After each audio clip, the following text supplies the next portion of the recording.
C'était le 1er mai de cette année 2018, mais on ne l'a su pratiquement que 2 mois après. L'affaire Benalla, Alexandre Benalla, du nom de cet homme de confiance, homme de sécurité, mais bien plus que ça, auprès du nouveau président de la République depuis son élection, auprès d'Emmanuel Macron, auprès de son couple, connaissant ses secrets, son intimité, partageant le plus secret d'un président de la République en France. Et voilà qu'on découvrait que Alexandre Benalla se comportait comme un vulgaire nervi, lui qui n'est pas policier, qui n'a aucun titre pour cela, allait frapper, arrêter des opposants politiques à la présidence actuelle. Mais c'est un droit, le droit de manifester, le droit d'exprimer son opinion, fût-elle contestataire. Il le faisait comme dans un régime autoritaire le 1er mai dernier. Depuis, c'est le dérèglement de cette présidence. C'est comme un fait divers qui a déréglé la présidence Macron. On le voit bien et on sent que cette affaire Benalla est comme un caillou dans la chaussure qui l'empêche désormais d'avancer. Alors cette affaire à tiroir, nous allons la revisiter avec Fabrice Arfi. Fabrice, on a fait de nouvelles révélations aujourd'hui même qui posent un problème politique qui, au-delà du fait divers, donc, il y a 2 hommes de confiance d'un ancien président et d'un actuel président, 2 hommes qui sont recherchés ou mis en cause par la justice. L'un est à Londres, Alexandre Djouri, le président, c'est Nicolas Sarkozy. L'autre, c'est Alexandre Benalla, un autre Alexandre dont je viens de parler, proche d'Emmanuel Macron. Et que découvre-t-on ? Ils sont mano à mano, comme 2 copains, comme 2 vieux frères. Oui, que se passe-t-il ? En fait, ça fait des semaines qu'à Mediapart et au service des enquêtes, on tourne autour de cette étrange fréquentation et qui vient en quelque sorte percuter aujourd'hui ce qu'il se passe, le rapprochement à la fois personnel mais surtout politique entre Nicolas Sarkozy, l'ancien président de la République, et l'actuel Emmanuel Macron, puisqu'on voit toutes les douceurs qu'ils s'échangent et même la relation politique qui se noue, puisqu'on est quand même allé jusqu'à ce que Nicolas Sarkozy représente officiellement Emmanuel Macron pour la cérémonie d'investiture dimanche dernier dimanche prochain. Non, dimanche dernier. Ça s'est passé dimanche dernier. Ça s'est passé. Ouais, de la nouvelle présidente géorgienne. Et pendant que les anciens présidents intensifient leur relation, qu'est-ce qu'on découvre et qu'est-ce qu'on confirme, puisque ça avait été évoqué par la presse et notamment le quotidien Libération. Et aujourd'hui, face aux éléments que nous avons accumulés, Alexandre Benalla n'a pu que reconnaître finalement les faits après les avoir démentis. C'est que les 2 hommes de main, si vous me permettez l'expression, en tout cas les 2 plus proches collaborateurs ou personnages dans l'entourage des 2 présidents qui ont comme point commun d'avoir maille à partir avec la justice, Alexandre Benalla pour Macron et Alexandre Djouri pour Nicolas Sarkozy, se fréquentent assidûment. Alors ça se passe depuis le début de l'automne à Londres. Pourquoi à Londres ? Parce que Alexandre Djouri y est assigné à résidence dans l'attente d'une éventuelle extradition. Bon, pour être plus précis juridiquement, on appelle ça une remise aux autorités judiciaires françaises qui le réclament pour le mettre en examen, le mettre en cause dans l'affaire des financements libyens, qui est la grande affaire que les lecteurs de Mediapart connaissent et qui mettent en cause Nicolas Sarkozy, puisqu'il est déjà triplement mis en examen dans ce dossier. Je rappelle toujours, pour corruption, recel de détournement de fonds publics et financement illicite de campagne électorale. Et on sait que dans la demande des juges pour qu'il soit remis à la justice française, ça va être décidé entre janvier et février début d'année prochaine. par la justice britannique. Il est dit que M. Djouri est au cœur d'un réseau de corruption. Absolument. En France et à l'étranger, précisent les magistrats du parquet national financier. C'est un rapport de février dernier qui a été révélé aujourd'hui par l'hebdomadaire L'Express. Et voilà qu'on a là quelque chose, je crois, d'assez inédit.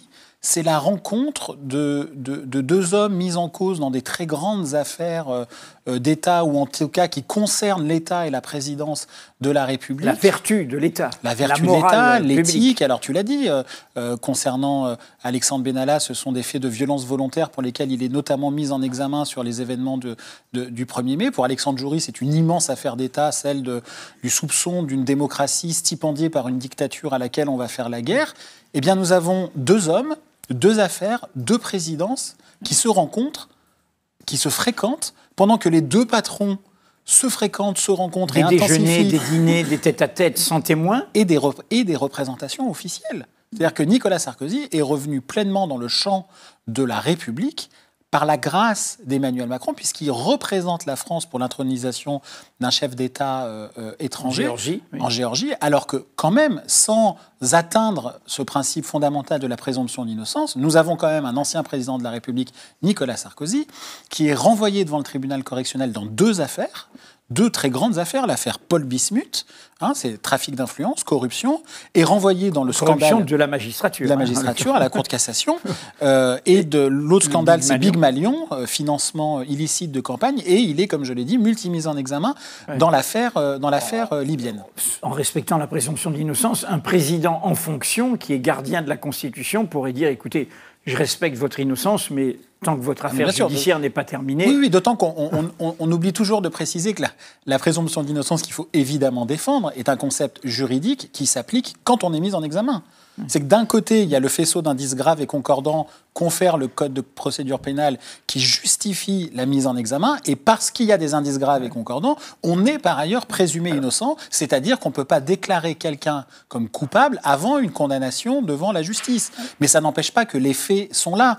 Et ce qui se passe là, de voir un président de la République qui est dans la nasse judiciaire recevoir une sorte d'onction suprême d'un de ses successeurs, Emmanuel Macron, enfin, ce sont des faits qui n'existeraient pas dans tant et tant d'autres démocraties. Sauf dans des régimes autoritaires, pourrait-on dire, et dynastiques. Est-ce qu'on imagine 2 secondes un homme multimis en examen pour escroquerie ou pour braquage fréquenter Emmanuel Macron sans que ça suscite des interrogations auprès des services de la présidence? Non. Là, pour la délinquance en col blanc, la présomption d'innocence... Le braquage d'une démocratie. On parle quand même de la corruption pour Nicolas Sarkozy, de la démocratie française, par une effroyable dictature dont on a fait semblant de découvrir que c'était une dictature en 2011 pour lui faire la guerre. Enfin, c'est quand même une situation extravagante et documentée. Est-ce que... Il y a une phrase terrible de Emmanuel Macron dans la période récente sur Benalla. La seule fois où il s'est exprimé vraiment sur le cas Benalla, il a réclamé l'indulgence. Ouais. Est-ce que cette part d'ombre qu'on devine, part d'ombre de Sarkozy, c'est Djouri, part d'ombre de Macron, c'est Benalla, et sur Benalla, on parle d'indulgence, est-ce que ça veut dire que Macron est en train de se dire qu'il faudrait être indulgent avec Sarkozy ? Enfin, c'est des questions qui sont, en tout cas... naturel de poser quand notre métier est d'interroger le monde et le monde politique tel qu'il est. On ne peut pas ne pas se poser la question, et ce serait même une faute journalistique de ne pas la poser. Nous n'avons pas objectivement la réponse. Mais Alexandre Benalla et l'affaire qui porte aujourd'hui son nom, on voit bien que c'est une sorte de bombe à fragmentation qui va, plus que polluer, qui va fragiliser tout le quinquennat. Et on va en parler après, mais comme tu l'as dit, ton expression tout à l'heure, l'affaire à tiroir, plus on fouille, plus on trouve, plus on gratte, plus on déterre. Et c'est très intriguant, cette relation... alors, ça fait sauter tout de suite l'hypocrisie du Nouveau Monde, c'est pas très Nouveau Monde tout ça, entre la Sarkozy, la Macronie, puisque l'Alexandre Djouri dont on parle tout à l'heure a un autre point de contact au sein de la Macronie, et non des moindres, c'est l'actuel numéro 2 du Quai d'Orsay. Le secrétaire général du Quai d'Orsay, un ancien chiracien, il s'appelle Maurice Gourdeau-Montagne, qui est diplomate, ambassadeur, très capé dans le milieu de la diplomatie. C'est un homme qui est un intime d'Alexandre Djouri, au point que ce Maurice Gourdeau-Montagne, alors que Djouri était recherché par la police, qu'il était à l'étranger, en l'occurrence en Algérie, ce diplomate a imposé la présence d'Alexandre Djouri à une réception officielle à l'ambassade de France à Alger en présence de Emmanuel Macron. Emmanuel Macron. Donc là, on voit bien qu'il y a des intrications dans la coulisse de la République qui ne peut pas interroger les journalistes et les citoyens dans une démocratie. Je posais cette question sur l'indulgence parce que dans le club de Mediapart, le club participatif, il y a eu une tribune du syndicat de la magistrature s'interrogeant sur ce qui se passe au parquet, le type de nomination, les manœuvres, les pressions sur le parquet financier qui est né des révélations de Mediapart sur l'affaire Cahuzac, qui essaye de défendre son indépendance, mais on sent bien que la pression est lourde et il se bat. Et donc c'est pour ça que je posais cette question, parce que Sarkozy, il est intéressé. Il sait que la justice justice l'attend, 3 fois. Mais le discours d'Emmanuel Macron en pleine affaire Benalla, à la Maison de l'Amérique latine, il dit face à ses troupes. Face à ses troupes, il dit quand même des choses. Qui viennent me chercher. Voilà. D'abord, il y a cette phrase, qu'ils viennent me chercher. Alors, la résonance a posteriori avec les Gilets jaunes, ça manque pas de sel. La deuxième chose, c'est la délégitimation du travail parlementaire. Venant d'un président de la République, ça n'est pas rien. C'est la délégitimation du travail de la justice, et notamment ce que tu disais sur l'indulgence. Et c'est la délégitimation du travail de la presse, puisque l'affaire Benalla naît des révélations du quotidien Le Monde, et après relayée par beaucoup de journaux, dont Mediapart, évidemment, abonnez-vous, et qui avait dit Emmanuel Macron, les journalistes ne cherchent plus la vérité. C'est une phrase gravissime. Je veux dire, on ne peut pas se plaindre d'un côté de la défiance vis-à-vis du journalisme et en même temps voir au sommet de la République un homme qui vient dire les journalistes, comme s'il y avait une essentialisation du journalisme, comme si nous on disait les politiques, il n'y a pas les politiques, il y a des politiques, ne cherchent plus la vérité. C'est-à-dire qu'ils ne font pas le métier pour lequel ils sont rémunérés, ils sont lus, écoutés ou regardés. Donc là, il y a quand même un signal très inquiétant, et de voir aujourd'hui le voile qu'on lève, notamment sur les relations très étranges avec ce Benalla et ce Djouri, c'est-à-dire les deux Alexandres de la République occulte, en quelque sorte, bon, je crois que nous avons le fil qui dépasse de la pelote de laine et qu'on n'a pas fini de la dévider. Alors justement, on va continuer à ouvrir les tiroirs. Deuxième tiroir, puisque là, c'est nos révélations d'aujourd'hui, allez lire sur Mediapart, sur les deux Alexandres et les deux pardons de deux présidents. Autre révélation de Mediapart, qui a fait rebondir, pourrait-on dire, les révélations du Monde, qui concernait ce qui se passait à la place de la Contrescarpe dans le 5e arrondissement. Dans le même arrondissement, nous avons montré qu'avant la place de la Contrescarpe, au Jardin des Plantes, il s'était passé autre chose qui vaut une seconde mise en examen à Benalla. Voilà, donc là on est au cœur de l'affaire Benalla, entre guillemets, stricto sensu originelle, les violences du 1er mai contre, de fait, c'est quand même un homme de la présidence déguisé en policier qui tape et qui violente des manifestants qui sont des opposants au pouvoir. Et même sur l'affaire du Jardin des Plantes, c'est encore plus visible, il lui tord le bras. Absolument. Et on voit que les policiers n'aiment pas ça dans la façon dont ils ont traité le dossier après. Exactement, donc il y a eu ces révélations du Monde sur la place de la Contrescarpe, comme on dit à Paris pour les violences du 1er mai. Et puis il y a des vidéos qui sont sorties, d'abord une dans Libération, mais qui était difficile à interpréter, puis une seconde dans Mediapart qui était un peu plus claire et surtout très accablante pour Alexandre Benalla, qui avait justifié l'élargissement de l'enquête des juges aux faits commis au Jardin des Plantes, et Alexandre Benalla a été mis tout récemment en examen de manière supplétive, c'est-à-dire en plus pour ces nouvelles violences. C'est un fait important d'un point de vue judiciaire dans ce dossier. Et la justice d'ailleurs nous a demandé les pièces que nous avons publiées. Absolument, d'accord. Il faut le dire en toute transparence. Hein. Oui. Alors, ce qui est très clair, c'est que nous, à Mediapart, on participe toujours aux enquêtes judiciaires quand il y a des réquisitions, mais on ne donne jamais plus que ce que nos lecteurs connaissent déjà. Bien sûr, parce on ne donne pas nos sources, on ne donne pas nos secrets. Et puis on ne donne pas d'éléments en plus, c'est-à-dire qu'on ne peut pas se transformer en informateur. On n'est pas auxiliaire de justice ni de police. Voilà, mais on ne va pas empêcher une enquête d'avoir lieu avec les éléments qui sont déjà rendus publics par nous. Bon. L'effet de sens de cette nouvelle mise en examen, c'est que la thèse selon laquelle il y aurait eu un dérapage d'un Benalla pris dans la chaleur de la violence et des violences, soi-disant, pendant la manifestation, tombe à l'eau. À Jardin des Plantes, il n'y avait pas de manif. C'est-à-dire que partout où il est, quand il croise un opposant, il lui tord le bras, quoi. Bon, voilà. Et donc, c'est ça que ça raconte. Et ça doit être pris aujourd'hui en considération comme un facteur aggravant de l'enquête judiciaire sur les violences du 1er mai. Mais on voit bien qu'aujourd'hui, l'affaire Benalla représente beaucoup plus que simplement cette affaire de ce fait divers, comme tu disais. Nouveau tiroir un peu toujours anecdotique. J'ai toujours pensé que les faits divers peuvent être très bavards. Hein. Anecdotique, c'est qu'en plus, ce Benalla, on découvre à cette occasion depuis plusieurs mois qu'il circule dans Paris, il va à des fêtes, à des réceptions, y compris dans des médias comme le Journal du Dimanche, comme s'il était le roi de Paris. Les 70 ans du Journal du Dimanche. 70 ans, le prince de Paris. Et il y avait aussi Nicolas Sarkozy et Thierry Herzog, son avocat, tous les deux mis en examen. Le même monde, voilà. Et en même temps qu'il fait tout ça, comme une sorte de prince, il se moque un peu des institutions, alors qu'il était au cœur d'un système institutionnel à la présidence de la République. A été révélée son audition sur une affaire révélée par Mediapart, l'affaire du pistolet, le selfie pistolet à Poitiers. Hein, et il se met à rigoler et il dit... C'était un pistolet à eau. Moi, je suis à la place des juges, j'ai envie de lui mettre les bracelets et de l'envoyer. Désolé, je ne suis pas pour mettre tout le monde en prison, mais enfin, quand même, il s'est foutu de leur gueule pour dire les choses, franchement. Je crois qu'il y a moquerie. Et d'ailleurs, les juges, d'après ce que nos confrères, je crois que c'est d'abord Le Parisien, puis Le Monde qui ont raconté tout ça, sur la nouvelle excuse qui surgit comme ça du pistolet à eau. Alors, pour la petite anecdote, moi, Alexandre Benalla... Qui a été arrosé, pourrait-on dire. Alexandre Benalla, moi, je l'ai eu au téléphone dimanche dernier. Longtemps ? Ouais, je l'ai vu longtemps au téléphone. Je l'ai vu, je l'ai vu plusieurs fois depuis plusieurs semaines. Et je l'ai eu au téléphone pour tout un tas de révélations qu'on fait depuis plusieurs jours. Et il m'a parlé du pistolet à eau pendant notre discussion téléphonique. J'étais chez moi, c'était un dimanche, voilà, et je cherchais à le joindre.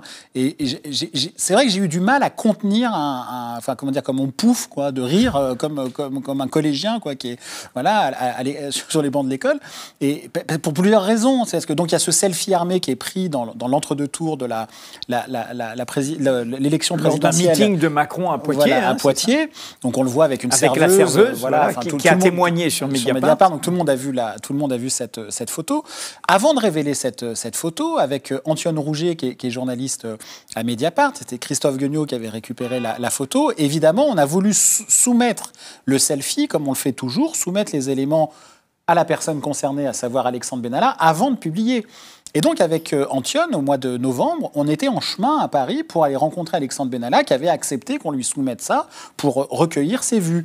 Et pendant que nous étions en chemin, il a annulé le rendez-vous. Donc, le rendez-vous n'a jamais eu lieu, le contradictoire n'a pas eu lieu, et il n'a plus jamais répondu à nos questions sur ce selfie. Sa réponse à l'époque, après nos révélations, c'était de dire « c'est un photomontage ».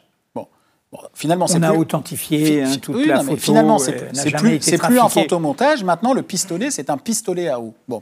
Alors, il y a une question très simple qui se pose. C'est que si c'est un pistolet à eau, il y a forcément des témoins qui ont raconté avoir été arrosés pendant la soirée. À moins que, nouvelle explication, le pistolet à eau n'était pas chargé. Ou que l'eau était déshydratée, je ne sais pas.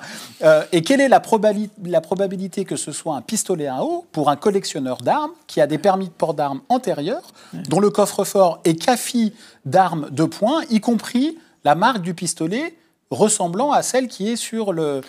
Alors, pourquoi il dit ça ? Je suis pas sûr qu'il y a des pistolets à eau Glock. Pourquoi il dit ça, Alexandre Benalla ? C'est qu'à cette période-là, il n'a pas de permis de port d'armes. Donc on voit bien la construction qu'il y a. On verra ce que dit la justice. Moi, je suis pas, on n'est pas magistrat, donc on n'est pas là pour qualifier pénalement tout ça. Mais c'est vrai que ça ne manque pas de faire gentiment sourire. Ouais. Alors bon, là on est dans des épisodes anecdotiques, mais qui montrent un personnage quand même explosif, pourrait-on dire, une grenade dégoupillée, plein de provocations. Et là on arrive au dur, qui sont nos dernières révélations d'il y a 2 jours, lundi dernier. Et là c'est un autre feuilleton, follow de monnaie. On sait dans la tradition du journaliste d'enquête, suivre l'argent. Et là on découvre, puisque Benalla est en tandem dans ces violences du 1er mai avec un gendarme, Vincent Crase, qui est plus âgé que lui, mais ils se sont retrouvés dans une autre relation où le plus jeune s'est retrouvé le supérieur au fond. Le Vincent Crase est permanent à La République En Marche. Le Vincent Crase a eu ses entrées à l'Élysée. Et on révèle qu'en juin 2018, on est en pleine affaire, là.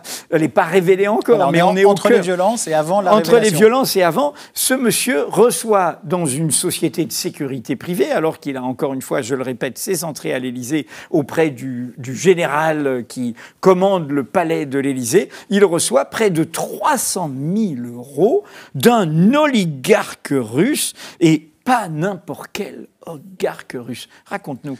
Oui, alors Vincent Crase, c'est en quelque sorte la doublure d'Alexandre Benalla, indissociable d'Alexandre Benalla. Tu l'as dit, Vincent Crase, il est gendarme, ils se sont rencontrés dans l'Eure, le département de l'Eure. Il a été d'abord le formateur d'Alexandre Benalla, qui est sorti major de sa promo et de sa préparation militaire à la gendarmerie, c'est le titre officiel. Et en effet, Alexandre Benalla, c'est lui qui ensuite fera rentrer Vincent Crase à la sécurité des meetings d'Emmanuel Macron pendant la campagne en 2016, puis le fera rentrer comme réserviste à l'Élysée dans le commandement militaire, tout en étant responsable adjoint de toute la sécurité et de la sûreté du parti, ce qui n'est pas rien.